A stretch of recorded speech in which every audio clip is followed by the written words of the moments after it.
we are starting to up our podcast game in the United Kingdom, thanks to, and I don't know if I need to start the podcast this way or not. How you know Manny? It's almost like how I start these podcasts. Manish Gilhabi is the one who introduced us through email. I really appreciate that. If you've got a funny story of how you know Manny, go ahead. If you don't worry about it. No, I mean, Tarquin put all of us in touch with each other, I think. So they got in touch with Tarquin, and then he put us all in touch to do this podcast. So 100%. 100%. Well, I'm super excited to chat with both of you. You guys are cut from the same ilk that we are. I think a lot of people underestimate, I don't know, maybe it's just perception, maybe it's not understanding when you're outside of most countries' borders of what's actually happening from a wildlife perspective in each of the individual countries. But I know that there's fantastic interest in understanding the UK sort of wildlife conservation scene, how hunting fits in it. And obviously you both are quite experienced in that realm in two different, very different scenarios. So Ian, I'll just let you introduce yourself. I know you've got a storied background when it comes to wildlife conservation in the United Kingdom. So, well, I'm Ian Coghill. I was at one time for 10 years chairman of the Game and Wildlife Conservation Trust, which is a small but invaluable conservation charity, funded largely by hunters. It turns over about £10 million a year these days. It used to do when I first got involved. That's not a small non-profit. Well, it is by comparison to the mainstream conservation industry bodies. So, but would you say that the GWCT is the largest sort of sustainable use hunting-driven non-profit in the United Kingdom? Probably. Yes. If you exclude BASC, the British Association of Shooting and Conservation, but they're not research-based and they're not in that end of the market. GWCT is all about research, and it's all about land sharing rather than land sparing. So we will. What do you mean by land sparing? There are two schools of thought in the UK about conservation. The one is that if it's going to succeed, you have to take into account the 70% of the land surface which is farm. And so if you just try and base it on the 8% that is nature reserves, you're doomed to fail. And there are two ways of doing that. Land sparing is taking it out of agricultural production and rewilding it, turning it into whatever. Land sharing, which is what GWCT specialises in, is how can you integrate wildlife conservation into profitable agriculture, into other land uses. And grouse moors are a classic example. They're grouse moors which are heather moorland, extensive heather moorland running for hundreds of miles, are places which are portrayed by people that don't like grouse shooting as a single function, just a selfish rich man's hobby, kept for grouse shooting. In fact, they are already multifunctional landscapes where you've got general public recreation, you've got clean water supply, energy use, animal production, a whole mass of other functions. And essentially GWCT is, in its nearly 100 years history, been dedicated to how can you integrate conservation with other land uses, and that flows directly from its origins, which are all hunter origins. It started off because the grey partridge was becoming rare, and the hunters wanted to find a way of integrating grey partridge production and wild grey partridge production into farming. So that's where we come from. And you just recently retired as the chair of GWCT? When you get to my age, time passes very quickly. So it's actually about 2 years now, I think. But you'll find when you get older that it's like falling off a cliff. Yeah, it's funny. I said to my wife the other day, I said, man, like time is just flying. And she's like, you got to think of it this way. Like when you were 16 16 years old, time was like just stagnating. And it's because you've only got, 16 years behind you to compare it to. Now you've got 46 years behind you, and it's almost like you just can't, the clock is just starting to speed up, as you said. It does. And your wife's very wise. That's exactly the right description. I will clip that out. I agree with you completely, and I will share that with her. Because a lot of people know this, but my wife has a PhD in 18th century Gothic literature. She's a horror writer. And so I have to mind my P's and Q's every day because she's Googling how to kill people every day. And I have to just be like, hey, look, I talk about you. We praise you, Yeah. Keep off church roofs. I will. Emily Graham, welcome to the Blood Origins podcast. We're so happy to have you. Give us a little bit about your background. Yeah, so I grew up in the northeast of England, in the middle of nowhere pretty much, and the valley that I grew up in is surrounded by grouse moors, so it's very much part of the community, and it brings in a lot of money into that very small community. It provides jobs for people, homes, etc. There's a huge spill out from these grouse estates into my community. So that's kind of how I got involved with these events. I worked in grouse lodges and worked on the fells and things, and I've photographed on them. And I spend most of my time chasing birds around now because I like a bit of wildlife photography. So grouse moors are the perfect place to do that. So yeah, that's a little bit about me. Emily, why then, and you'll find out very quickly, I tend to just dive in with hard questions right off the bat. Obviously, in the UK, and arguably, you're either number one or number two in the world when it comes to people hating hunting. Okay. Yeah. Grouse moors, grouse shooting, people don't like it. Yeah. Why don't they like it? To what you've just said, if you go into a rural town in the northeast of England and you ask everybody in that town, let's just call it 1,000 people, whether they are pro or against grouse shooting, grouse hunting, and how it affects them or indirectly their family members. Mm-hmm. Is it a far stretch of the imagination to say that 90%, 95% are going to be pro grouse shooting? Yeah, I would say a pretty big chunk. Obviously, I would say in recent years since COVID, a lot of people have bought second homes where I grew up. So it has changed the community a little bit. But yeah, the majority of people living in those communities understand the benefits. They know gamekeepers personally. The farmers are, it very much interlinks with farming as well, because a lot of our farmers put their sheep onto grouse moors. So it's very much linked into the community, and I think our media makes it look very bad very easily. At the end of the day, you are taking a life when you're grouse shooting, and it's very easy to make that look bad. Mm-hmm. Mm-hmm. But I think that it's really complex in how it actually all works. So yeah, from my perspective, what we like to do. And that's the perfect reason for having both of you on. What I do from a Origins Foundation, Blood Origins perspective is we're storytellers, right? We're narrative tellers. We're narrative changers. We like to change the rhetoric associated with sustainable use, with hunting by hunters. And what we found works the best is essentially the marriage of both of you, which is the marketing side of the game, which is the storytelling side of the game, married within what GWCT does, which is here's the science, here's the facts, here's the proof.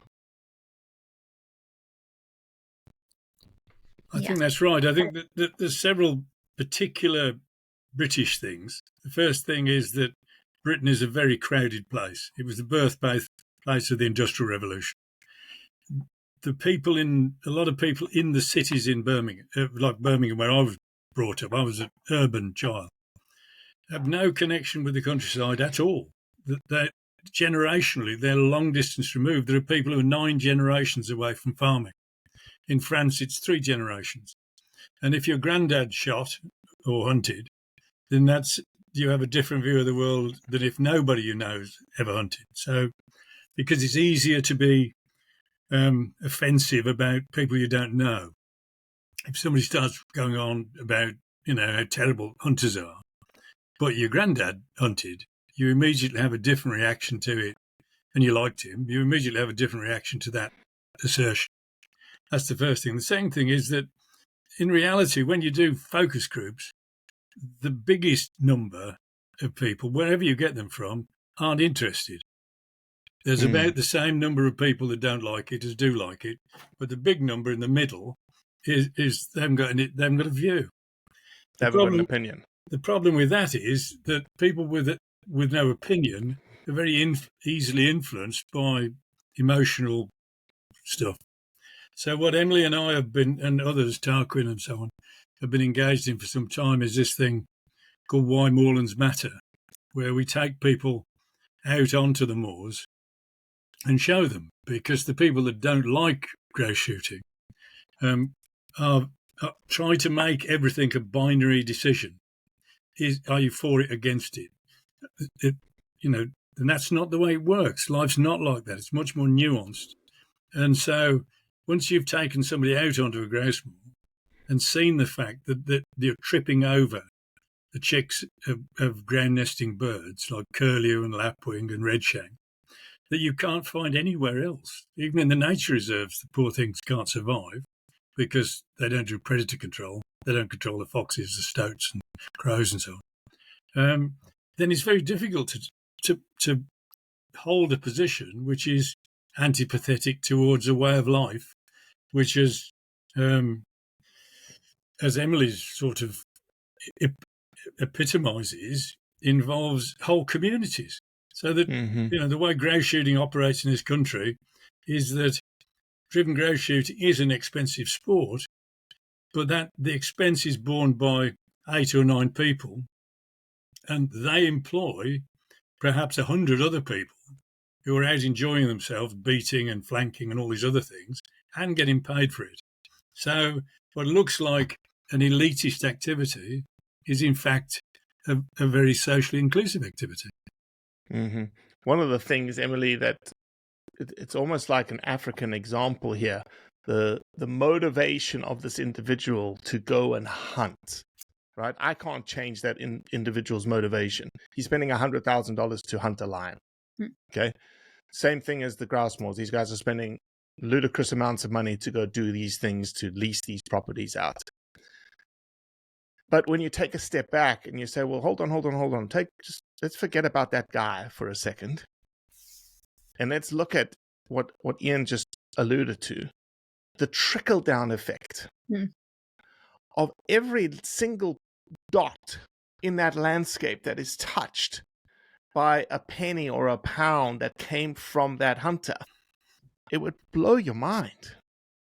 Yeah, I mean, one of the first Why Moorlands Matter events that we did, we had one guy who kind of stopped the conversation at one point, and he said, "Oh, so you're telling us that grouse moor owners don't necessarily make money?" And we were like, "No." Like, if you want to make money, don't buy a grouse moor, because they plow so much money into these bits of land. And I mean, for the past 2 years, we've had terrible nesting seasons. So they didn't shoot at all last year, really, because there wasn't enough grouse. And the year before, they barely shot. So they made no money at all those years.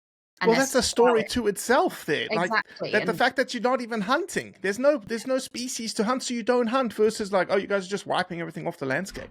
Yeah.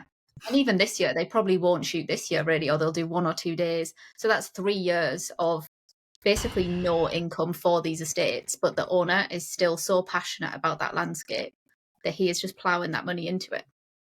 So, for example, one of the moors that we went on 3 years ago had a bumper season.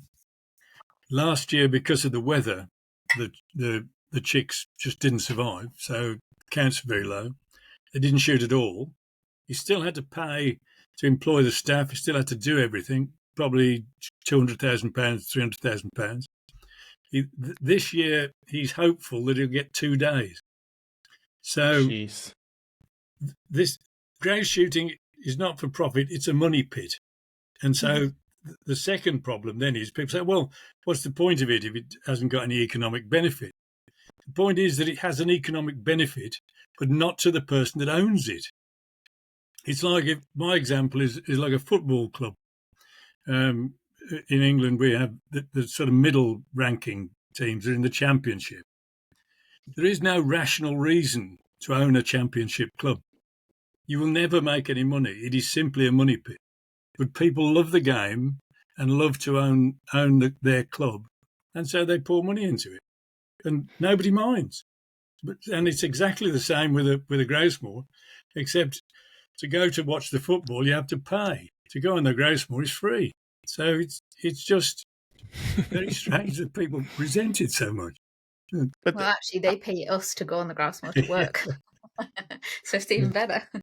Yeah, and it'd be, again, it'd be interesting to see, Emily, the sort of, if you lined up the community coming sort of out of the grouse moor, right? You've got the beater, you got the flanker, you got the hotel owner, you got the pub keeper, you got the baker, you got the petrol station attendant, and they can all drivers. You've got out of season. I always say people forget about out of season. You've got the painters and decorators, the plumbers, the electricians, the mechanics. These houses, they are big estate houses, a lot of them, and out of season, they don't scrimp on the houses either. They get them fixed up and make sure everything is perfect in them. So it's a lot of money being pumped into, a 20-mile radius. And Ian, I know that these owners don't, maybe some of them do, but probably, again, sort of the motivation from an ecological perspective is not there from the owners, but there is certainly ecological benefits from the management and maintenance of these grouse moors. They're huge, absolutely huge. If you look at the UK's contribution to global biodiversity, its largest single contribution is heather moorland. It's a very rare resource. There are discussions about how you precisely define it and whether introduced stocks, but we've got over half the world's heather moorland in the UK. So it's a very important habitat. In my lifetime, we've lost 40% of it. It's mostly been converted to forestry or to improved pasture, which is catastrophic. We're still losing it. The only places that we're not losing it, 90% of the places we're not losing it, are managed grouse moors, because grouse, the red grouse, is one of only two unique UK species. It evolved because of the nature of heather moorland in the UK. It evolved differently from its relatives, which are the willow ptarmigan and ptarmigan, to survive on grouse, on heather. Which, if I had to survive on heather, I'd last a week. And it is the most indigestible, pointless thing you've ever seen in your life.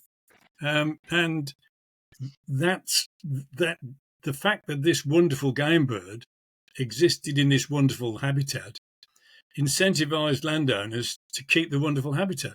And in my lifetime, successive governments have gone to those landowners and said, please drain this, please plant trees on it, we'll give you grants. Here's extra money to put more sheep on it. Here, put some roads. But no, thank you. I'd rather shoot grouse. And now, having kept this wonderful landscape going, that bizarrely, people still want to destroy it, which I find extraordinary. But it is in itself is an enormous thing. If you add to that the fact that it's awash with ground nesting birds, and a whole series of little ecosystems that don't exist anywhere else because this is such a special place, it's a jewel in our biodiversity crown. But do you think you and Emily have said you sort of agreed with each other that it's a money pit. And so do you think that's the reason why you've lost 40% of it? Because there is a better economic value, because it all comes down to economics at the end of the day, right? The land use, whether it pays for itself or not, and whether or not the landowner can burden himself or herself with that economic burden of I'm making money or I'm not making money. I think that yes is the answer to that in some cases. So if you take Wales as an example, which had some very good grouse moors in it, a variety of governments decided that they wanted more trees. So the people were incentivised to plant trees. And huge amounts of public money went into planting trees. Nearly all of it has been wasted because a lot of it was made to grow trees to make pit props for what is now a non-existent mining industry. So that was a big mistake. But the consequence is that those trees were planted adjacent to grouse moors. And because the trees were there, the foxes and carrion crows and the predators were there, and that made the grouse moor unviable. And so the grouse moor just couldn't do enough to keep it going. So it collapses. And then you plant more trees, or then it goes into scrub and it becomes. So one of the tragedies is that if you did stop driven grouse shooting, everybody speculates about what would follow. You don't have to speculate. It's not theoretical. Enough of it has already gone to be able to see every example of what it would be. And it's all worse. If you take that Welsh example, there's a whole mountain range called the Berwins, which 30 years ago was full of wildlife. Golden plover, curlew, lapwing, redshank, everything. Now, the grouse shooting went the way I've explained it because basically they planted too many trees around it. There are now no lapwings. There's about 2 pairs of golden plover, handful of curlew. The whole of that ecosystem and all its ground nesting birds have just gone. And so you don't have to speculate. It's there in plain sight. The awful truth is that the people who are attacking us know that. That's what I find really, really bad, is I'm not making this up. They know it as well as I do. Emily, your thoughts? I think we also, in the UK, I mean, me and Coggers talk about this all the time, but our conservation industry does not want positive results necessarily. So if you, for example... What do you mean? So who is this conservation industry? So when you look at our big organisations, you've got Wildlife Trusts, National Parks, RSPB, all of these big organisations that get millions and millions of pounds every year to save wildlife. For them, if they start a project with the curlew, for example, on a bit of land, and they get positive results, you're not going to give them more money because they already have... Listen, you are nailing the whole might as point. well get down to the nitty gritty, because we talk about save the elephants, save the rhinos. If rhinos and elephants do well, we're out of business. Yeah, exactly.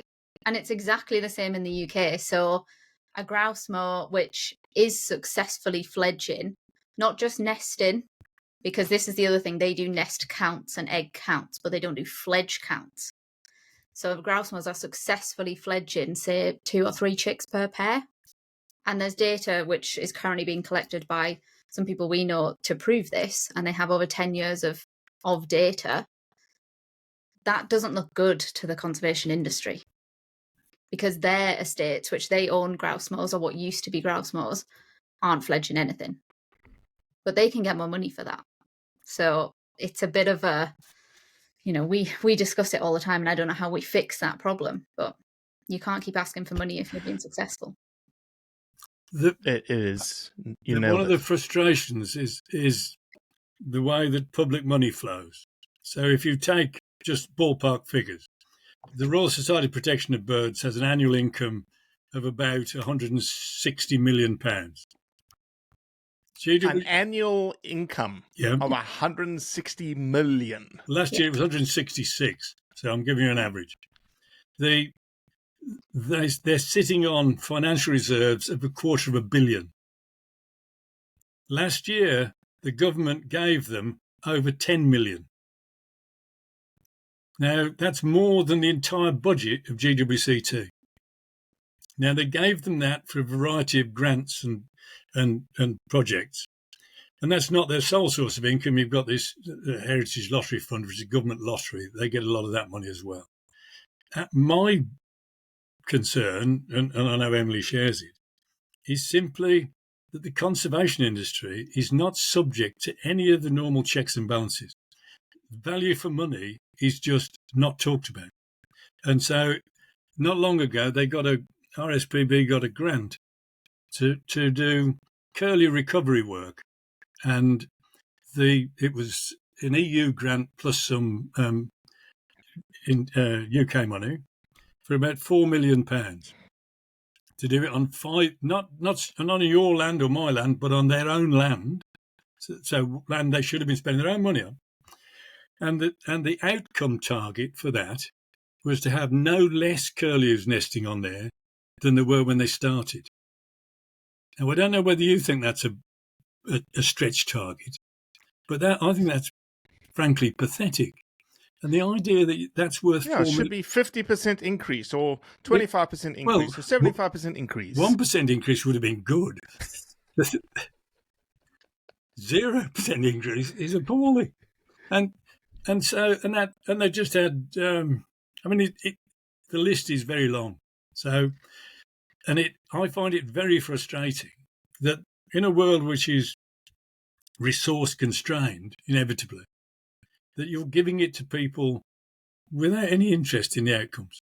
So, and that's the difference between farmers and landowners and gamekeepers. They are outcome based. They're focused on an outcome. They want more corn, they want more deer, they want more whatever.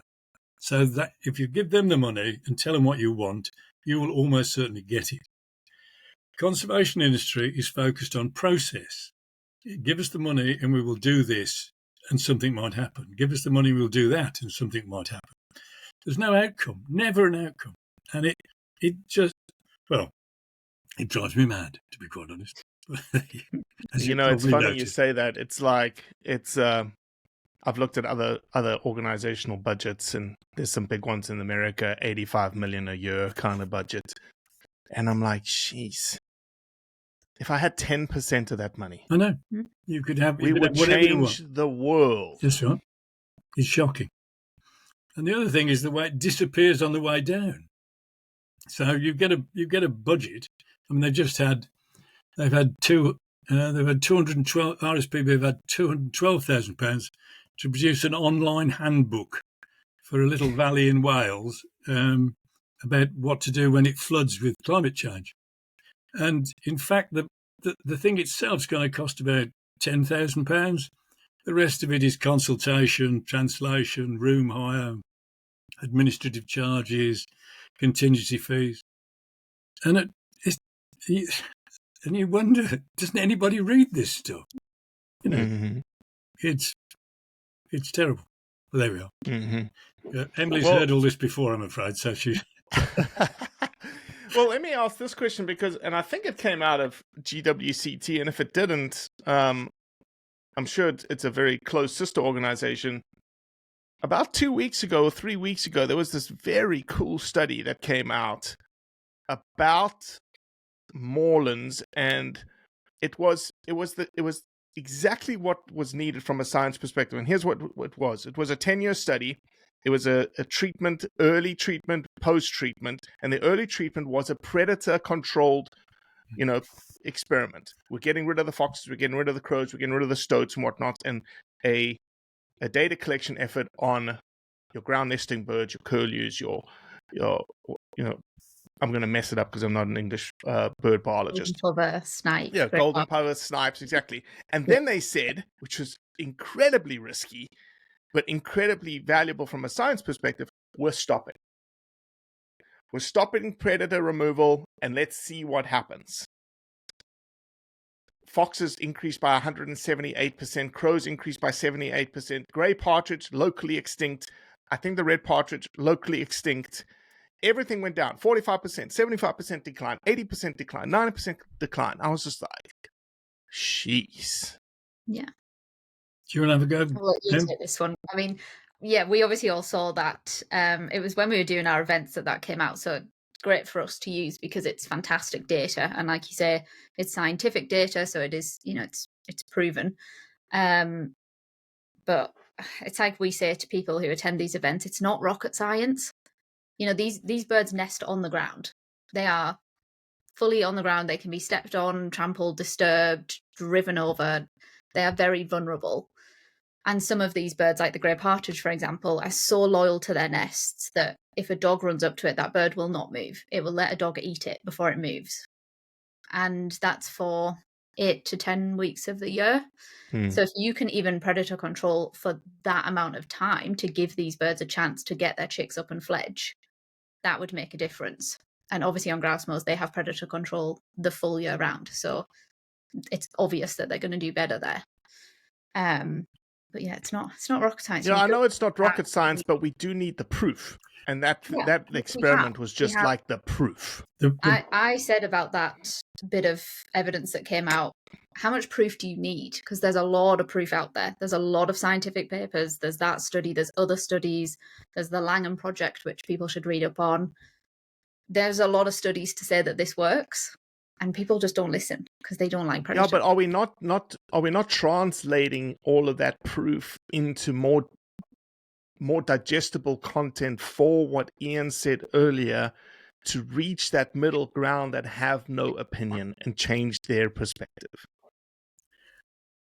I think that's an important point, Robbie, but it's a very difficult row to hoe. I mean, the problem with the media is that that's a bit complicated.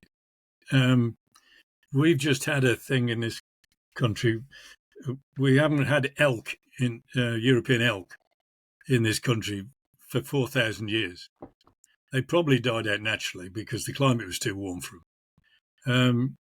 There's now a plan to bring some back to a fenced gravel pit outside a city called Derby, which has 500,000 people in it. Are they putting wolves in that gravel pit as well, I hear? Beavers at the moment. But it is the craziest crackpot idea you can imagine. It has received wall-to-wall media coverage and plaudits from every idiot on the planet. Trying to get that same media route for something as sensible as if you don't kill foxes, you won't have any curlews is very difficult indeed, because I've been trying it for years. The science, the other problem is that the science that you've been talking about is relatively, the latest things just come out, but the science is based on is quite old. And we demonstrate, it's called the Otterburn Project, and you had 4 areas, geographically and habitat the same. One of them you had gamekeepers on all the time for 9 years. One of them you had no gamekeepers for 9 years. And one you had 4 years with gamekeepers and 4 years without, and 4 years without and 4 years with. It showed beyond all doubt that controlling foxes, stoats and crows doesn't just make a difference. If you didn't do it, they disappeared. That's now 15 years old, 20 years old. In that time, the conservation industry, the RSPB and others, have been wriggling about, trying to find out other ways to solve the problem. So they've been doing habitat, fiddling with habitat and fiddling with bits of predator control, because they don't want to kill stoats because they have to use traps. And they don't want to use ladder traps to catch crows because they don't like ladder traps. And you think, it's like having a house and only wanting to lock the front door and not the back. And when you say, well, you've got to lock them all, they say, well, where's the evidence? And you go, well, I have to kill stoats, foxes and crows. Otherwise, if I kill the foxes and don't kill the stoats kill the curlews. But if I don't kill the crows, and it's pretty obvious that you need to control a suite of predators because they replace each other if you don't kill them, But they won't have it. And it's anything to avoid taking responsibility for doing the things that are necessary to get a successful outcome. Emily, do you think it's because this hurdle, this obviously massive hurdle that's in front of you, is it because predator control is so vilified in the UK media? Yeah. I think so. And it's not just, it's not just grouse moor management, it's badgers is another huge topic here. Obviously beavers, I think, will become a huge topic here. I think anything where an animal has to be trapped or killed is quite a controversial topic for a lot of people, which I fully understand. But if you're eating cows, pigs, chickens, whatever in your diet, that is what happens. And I think in the UK, we're very disconnected from the countryside, from wildlife, from the food cycle. It's just a hard topic for a lot of people. Yeah, it's interesting that one of the things, well, I believe one of the narratives that I think we need to champion is, well, there are a couple, but one of them being, this world is not, we're not growing any new habitat in this world. Mm. In fact, we're adding pressure to all of our existing habitats anywhere in the world you look at. And so for conservation to work, and here's where, again, this isn't a tomorrow change of business. This is a 10-year, 15-year, 20-year change of business, which really speaks to the conservation industry that you have just alluded to, Ian, is really a changing face in that conservation industry, which is we have to protect what we have left. Mm. And the only way that we're going to protect it is to be stewards of those lands. We can't just do a hands-off approach, Mother Nature, take care of it, because we've influenced it so much now that we as humans have got such a heavy fingerprint on it. We need to adjust, manage, steward that fingerprint to objectives that are probably have to be tied to biodiversity. Yeah. And that's a narrative that I think with, again, a 15-year, 20-year outlook, Ian, you do the science, incredibly important, but as important is starting today, developing those media relations with the people to be able to get that message out to the much broader 60% in the middle that have no opinion. But at the same time, we can also be a little more cagey and a little smart when it comes to social media and this thing that we live in all day long, because there's ways and means to put your message in front of someone. That's just why a little Emily's bit of money. That's why Emily's so successful. That's what she does. That's what I spend half my life doing. Yeah. But Well, then you know it, Emily, right? It's like if we want a message to reach a 18 to 25-year-old demographic of males and females in London, we can do it. Like the pipeline is there. The pipeline is this thing. Yeah, and we have future plans for these events and for the kind of umbrella business that we're setting up at the moment, conservation communications. I think I saw that website. It looks great. Thank you, by the way. I designed it. I like it. Yeah, I think it's slightly tricky in that you have to make people connect with it. So I think, cute, fluffy little chicks, quite easy to connect to. And then you can go with the harder hitting topics. But yeah, it's definitely in our future plans to start making the most of some of this scientific data. There's another fantastic study that's just come out all about gamekeepers and how much they actually put into their local community on the side of their job that they're doing. And there's some brilliant statistics in that which need putting into some pretty graphics and pushing out there, because there's so much data that we already have that is positive. But I think the shooting industry they're not the best at getting their messages out sometimes. Well, no, because here's the reason, right? That's why we exist. That's why in 5 years we've had such an amazing rise. Yeah.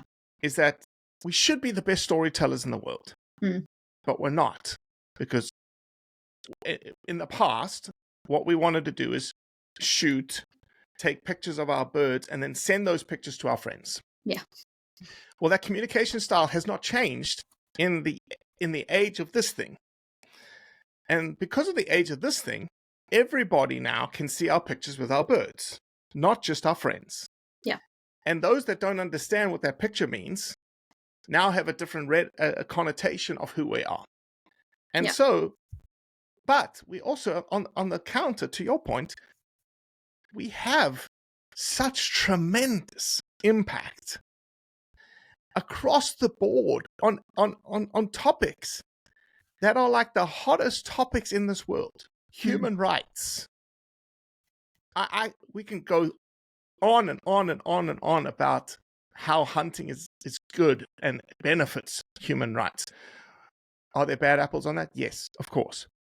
Animal welfare, just animal welfare, like the huge topic, that should be the biggest feather in our cap.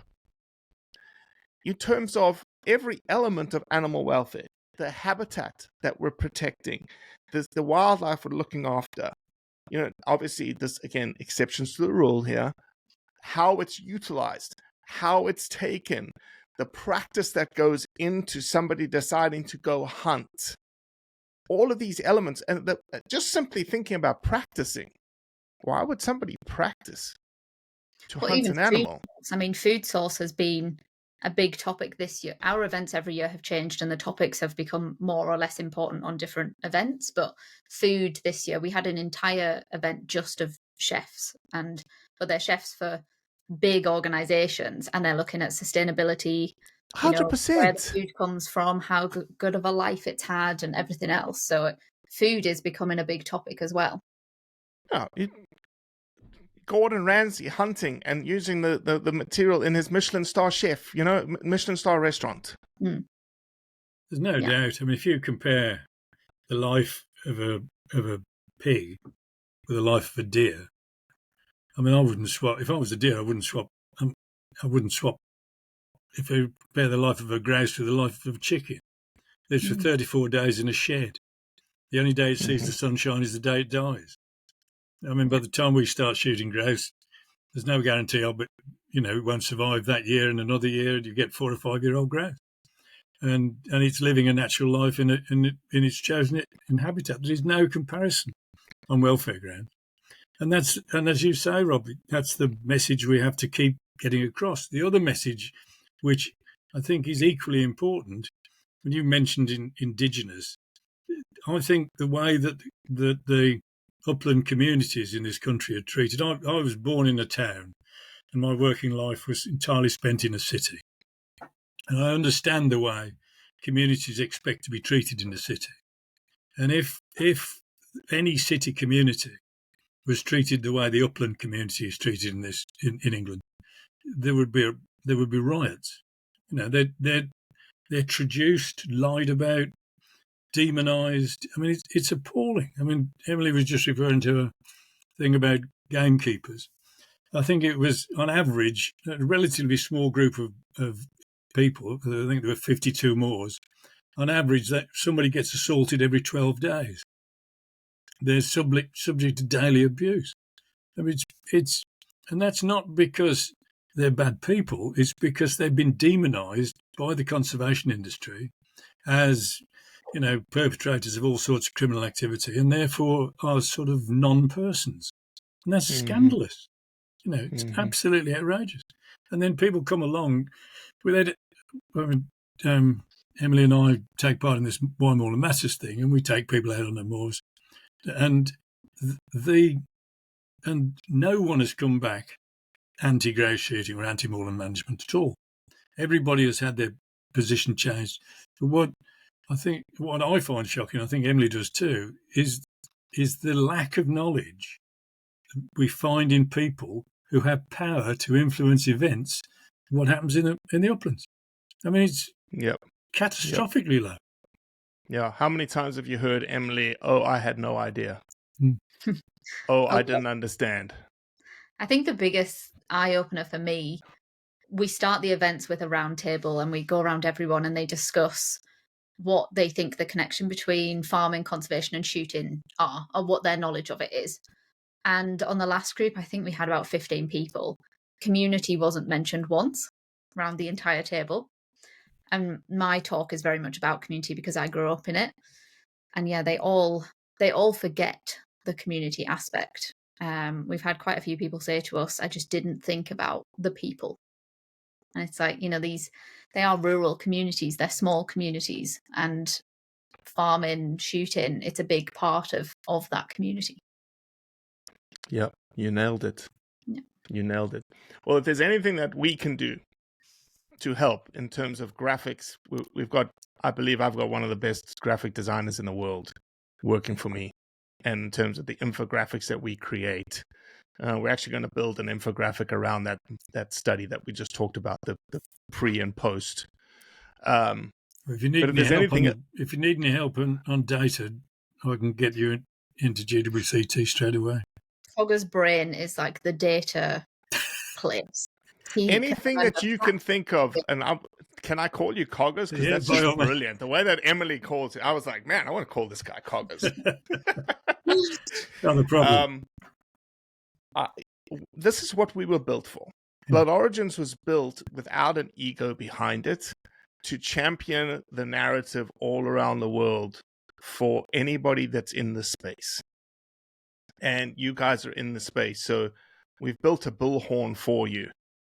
And we want to help. So if there's data, if there's something that comes out, Emily, or, the next time you're doing a Why Moorlands Matter, maybe it's something that we can get involved with a film project for, like let us come on alongside you and do what we do best and bang out an amazing product that then now gives you an additional media component. You're in the media space that then can be funneled into different avenues to do different things that can be cut and spliced, for our narrative.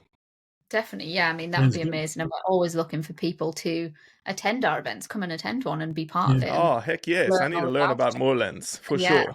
And like I say, there's all new studies coming out all the time, which I pull apart for some of the businesses I work for. So I'll ping you over some statistics. That's what we need to do. So my cinematography team, the guys that do 95% of my work live in Cardiff. Okay. So I think that's an amazing idea. We should attend a Why Moorlands Matter, and I get introduced to Moorlands. Yeah, 100%. Let's do it.